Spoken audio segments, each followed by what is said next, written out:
ధరల ధరల నియంత్రణ అనేటువంటిది మిత్రుడు అక్బర్ గారికి తెలియకపోవచ్చేమో కానీ ధరలు పెరుగుతున్నాయా తగ్గుతున్నాయా అనేటువంటిది కాన్స్టెంట్ గా మానిటర్ చేయడానికి ఈ ప్రభుత్వ యంత్రాంగంతో పాటు అగ్రి వాచ్ అనేటువంటి ఒక ప్రైవేట్ సంస్థ భారతదేశంలో ఉంది.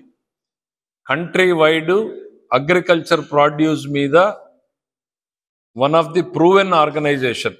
అంటే వాళ్ళు భారతదేశంలోని ప్రతి మార్కెట్లోనూ వాళ్ళు ఒక వ్యవస్థను ఏర్పాటు చేసుకుని ఏ మార్కెట్లో ఏ ధరలు నడుస్తున్నాయి అనేటువంటిది అసెస్ చేసి ఈ మార్కెట్లో ఇవాళ ఏ రైతులు ఉన్నాయి అనేటువంటిది మనకు ఒక అగ్రి వాచ్ లిస్ట్ ఇస్తూ ఉన్నారు. సో కాన్స్టెంట్గా మనం మానిటర్ చేయడం జరుగుతూ ఉంది. అక్కడి నుంచే మనం పికప్ చేసి ఇదిగో ఇవి మనం కొనాల్సి వస్తుంది, ఇవి కొనాలి, సరే మార్కెట్లోకి ఎంత వెళ్తుందో మార్కెట్ అబ్జర్వ్ చేసిన తర్వాత then government steps in, government also buys అనేటువంటిది పెట్టుకున్నాం.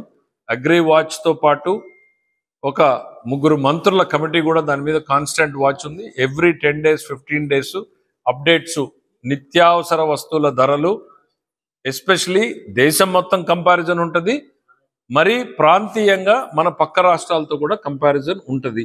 నిరంతరం అటు కన్జ్యూమర్కి ఇటు రైతుకి డిఫికల్ట్ సిచ్యుయేషన్స్ వచ్చినా కూడా పూర్తిగా ధరలు పెరిగిపోయినప్పుడు బయట నుంచి తెచ్చి మనం ప్రైజుల్ని నియంత్రించిన సందర్భాలు ఉన్నాయి. ధరలు పడిపోతున్నప్పుడు మార్కెట్ ఇంటర్వెన్షన్ ప్రకారం అది ఎంత ఇబ్బంది అయినా సరే ఇంప్లిమెంటేషన్ కోసం ముఖ్యమంత్రి గారి ఆదేశాలని ఇంప్లిమెంట్ చేయడం జరుగుతుంది.